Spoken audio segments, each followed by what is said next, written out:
Here we go. What is going on, Cover One crew? Welcome back to the show. Hope everybody is doing good. We have reached the NFL playoffs, and it is Wildcard Weekend. Let's do some preview predictions, game day picks. It is good stuff. We got a lot of weather events to discuss. Some of these games could get pretty ugly, so if you are in the betting public like I am, you know we're going to have to account for these weather contests. Do not forget about Underdog Fantasy. Go subscribe today and use promo code COVER1. Lots of pick'em challenges for these NFL playoff contests. You guys will not be disappointed because there is dollar bills to be had.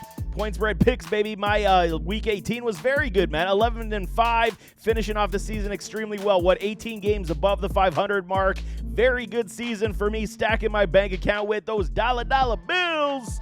You gotta love it, but let's talk about the first contest on the board for Super Wildcard Weekend. We got those Cleveland Brownies taking on the Houston Texans, and we do got some injury troubles here all over the place. I mean, Denzel Ward still with the knee injuries, questionable, has not been ruled out. Thornhill as well as dealing with a calf. Pierre Strong with a back. Tillman has already, questionable, likely ruled out. And then, we got Dustin Hopkins ruled out with a hammy, the kicker. But, I mean, talking about Houston, Jerry Hughes already been ruled out of this contest as well. Will Anderson has been less than 100% over the last several weeks dealing with that ankle injury. He's toughing it out. We saw it even last week. It is going to be a tough sled, but he should suit up in this contest. Noah Brown continues to deal with that knee injury. And then Robert Woods, Bobby Trees on the hip. Last time these two teams played, it was Week 16. Cleveland Browns faced a C.J. Stroud-less Houston Texans team. Stroud was dealing with that concussion, so 36-22 was that final score. This is going to be a very interesting contest. No kidding about it. Joe Flacco and company, he's played extremely well, carried this team on his back into the postseason. 11-6 record. They're going to run the ball in this contest. They're going to try to control the clock, and we know Joe Flacco is going to sling the football. He's got nothing to lose, man. Cleveland Browns are favored by 2 points in this contest, but I do believe in a C.J. Stroud and this DeMeco Ryans team. I am a big fan, big supporter. You guys know of what Houston is doing here and the rebuild. But, I mean, in the playoffs, it's a different story. It's a different game. Joe Flacco has been here many times. He is a Super Bowl champion. And, I mean, C.J. Stroud, he's got ice in his veins. We know this. But I think it's going to be a very close contest. Houston could win this game, no question about it. But like I've been saying, preaching all season long, I should say, is that this Cleveland Browns defense is legit a Super Bowl caliber defense. And it could carry them extremely far in this postseason. There is no kidding about that. So I do give the upside to Cleveland in this contest. Because even if Joe Flacco does throw some interceptions, they're going to give C.J. Stroud a run for their money on the defensive side of the ball. So they got to control the clock just a little bit. If Noah Brown does sit, we know it's going to be a lot of Nico Collins once again. So key in on Nico, and this could be a decent day for these Cleveland Browns. I'm taking the Browns at -2 in this contest. Next one we got is those Miami Dolphins fish against the Kansas City Chiefs in what is going to be a weather event, y'all. It is going to be so cold in this contest. It's going to be almost an NFL record breaker. 2 contests might be beating them for the title of coldest games in NFL playoff history. It's going to be cold, y'all, so bundle up if you're going to this contest, but it's going to be very cold. Miami Dolphins shouldn't necessarily... Dolphins do not swim in ice, man, so it's going to be very tough for these Miami Dolphins. However, injuries do cloud the judgment here. We got Xavier Howard. He's dealing with a foot injury. Raheem Mostert is with a knee and ankle questionable. Jalen Waddle time, ankle. They're likely suiting up in this contest. Waddle and Mostert haven't seen anything to suggest they should sit in this contest. Holland is a questionable with the knee as well. Another big one. So there's lots of injuries for these Miami Dolphins. Obviously, Chubb and Phillips haven't been around for a couple weeks now, so it's going to be tough sledding as they got to figure out a way to beat these Kansas City Chiefs. Chiefs relatively healthy. Kadarius Toney and Justin Ross dealing with injuries right now. We'll see hamstring, and then for Justin Ross and a hip and ankle for a Toney. So, I mean, have they really been, viable weapons in this offense? Not really for Kansas City. Chiefs still favored by 4.5 points at home. And, I mean, the over-under is 43.5. I would totally expected that to drop in this contest. But what do I fully expect in this contest with the Chiefs favored by almost 5? Is a lot of running in this football game. We could see, the shorter passes trying to recreate the run, but everything is going to hurt. Every hit is going to hurt in this contest, so you got to believe the running backs are going to have a massive role in this contest. Raheem Mostert, Devin off the A-Chain. He's going to do extremely well, I think, running the football because, I mean, there's going to be no other offense here to, support this passing game in Miami. High-octane pass game should not be, utilized here. We could see a lot of jet sweeps to a Tyreek and Jalen Waddle. They're going to have to get very creative on the ground, which could, be something decent for these Miami Dolphins. But the Chiefs are going to run the football a lot as well. A lot of Isaiah Pacheco, a lot of Travis Kelce short, you got to believe.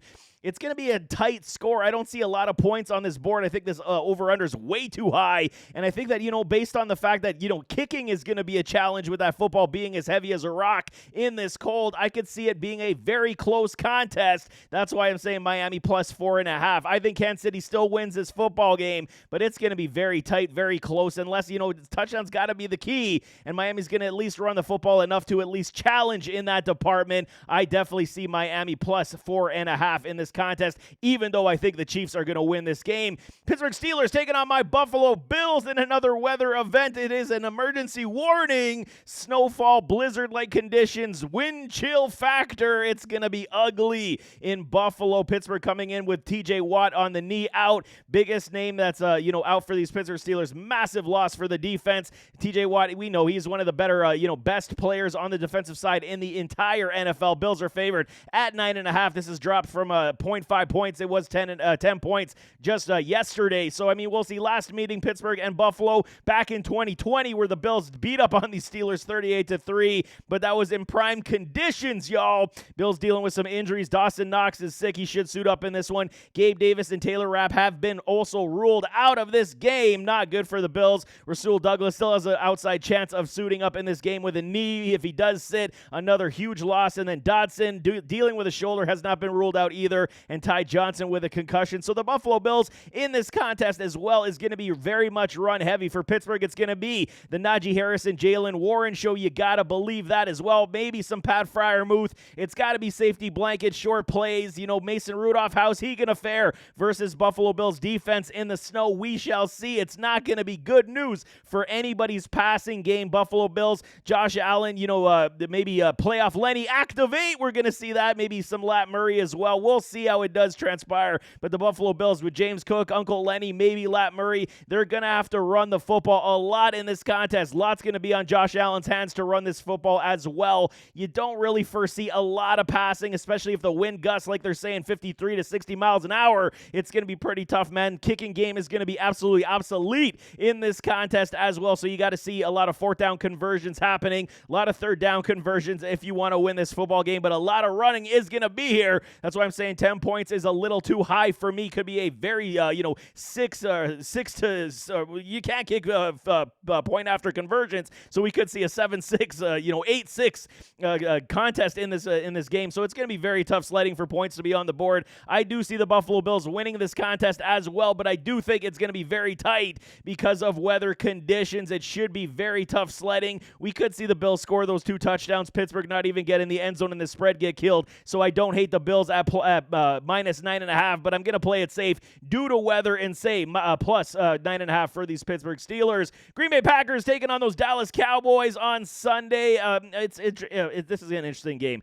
I'm a big fan of Jordan Love. I'm a big fan of what Green Bay is doing. Dallas is favored in this contest by 7 points. A lot of AP All-Pros going to these Dallas Cowboys. I think there's a little bias here going on, no kidding. Last meeting back in 2022, Green Bay did win this contest 31-28, but that's back in 2022. So we're not even speaking of that one at this point, but a lot of injuries for Green Bay. A.J. Dillon dealing with the neck and the thumb. Christian Watson, hamstring injury continues to be a problem. Aaron Jones, knee and finger, he should be good to go. Same with Romeo Doubs with the chest. He should be good to go. Jerry Alexander's been dealing with a plethora of injuries all season long. He's still dealing with an ankle, and then Preston Smith with an ankle as well. No indication that those gentlemen should not suit up. Art Alexander may not suit up. We got to keep tabs on that one. That'll be a big loss for this Green Bay defense. But for Dallas, Stephon Gilmore looked like he broke his arm in that last game. It turned out to be a shoulder injury. He said he's suiting up in this game. Hankins, undisclosed, questionable, and then Tyler Smith with a foot is also questionable in this contest. But we saw what this team in Green Bay can do. Jordan Love is is the real deal, in my opinion. Can he take this Green Bay team over the top and win a playoff game in Dallas? It's going to be very tricky. Dallas is very good at home. They're not so good on the road. Dak Prescott has been playing very well, and they're starting to institute some more Tony Pollard touches. We should see a lot of the pass game. CeeDee Lamb is an absolute dynamo, elite wide receiver in this league, and he should be the primary target for Dak Prescott once again. Where Green Bay, I mean, they've seen, Jordan Love spread the football quite a bit, man. We got Wicks in the house. Reed is playing extremely well. I mean, we can see Jordan Love at least move this football with a healthy Aaron Jones. We shall see them run the football, utilize the clock, control some clock. And this game could be a lot tighter than a lot of people expect. 50 points on the board for the over-under. I fully expect it to be a good showing of points on this scoreboard.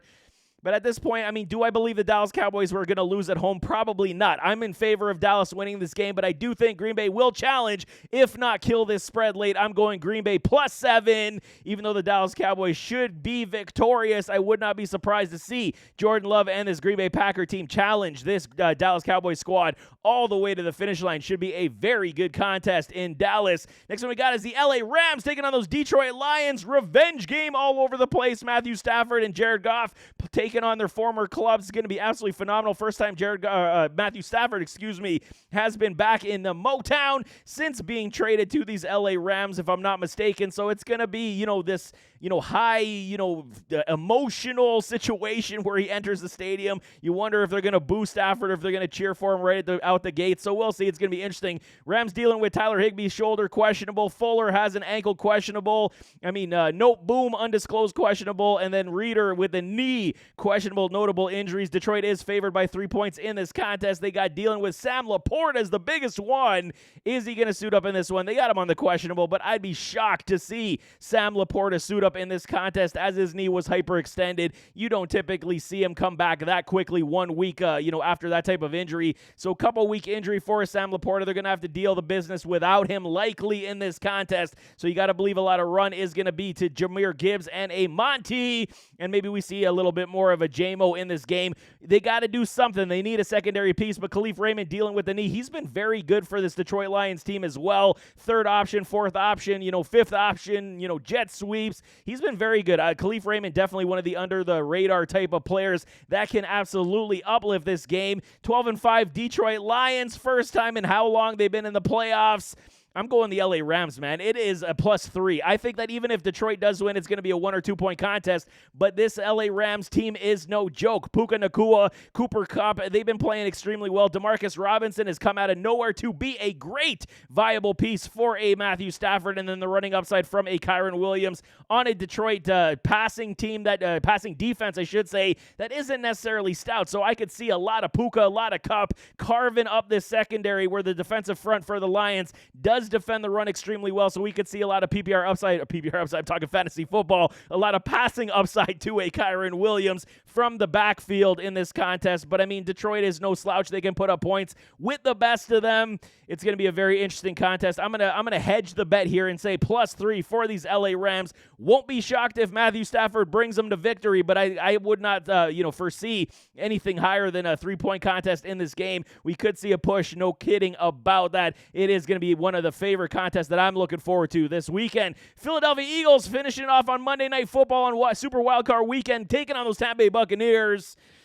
What's going on in Philadelphia, man? These guys look broken. They don't look the same. They're struggling on every ounce. They got still Jalen Hurts dealing with that finger injury. It was not a nice scene, man. His finger all dislocated.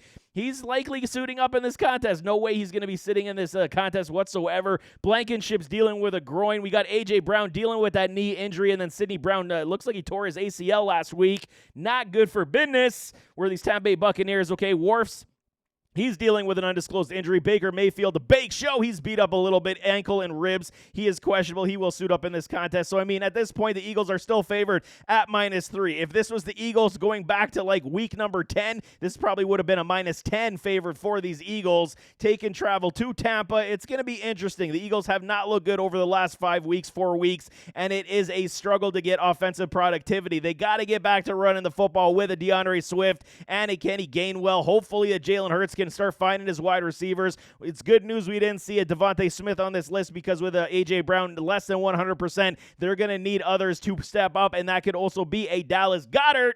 So it's going to be interesting how these Philadelphia Eagles do move, but I understand why everyone is dropping the spread on these Eagles, because they have not shown it, and recency bias is definitely kicking in. Tampa Bay, on the other hand, Baker Mayfield has done very well with a Mike Evans, Chris Godwin on a Philadelphia Eagles secondary that has absolutely been terrible this season. They give up yards in bunches. I could absolutely foresee Mike Evans having a massive day, adding to the point of Rachaad White being a great running back. He's going to struggle maybe in through the middle, but you can get to the outside on these Eagles front line at this point and run the football, but he's better in the pass game, and they will utilize that, as Baker has figured that out as the season did get from the midway point on. He was figuring out how to feed Rachaad White the football. It has been very good, but nevertheless, I do believe playoff experience does account for a lot. I think the Eagles will come out victorious in this contest. I'm taking the Eagles at -3, thinking that, they will figure this one out. Even if it is a grind, they should be able to be victorious in this contest, where Tampa Bay,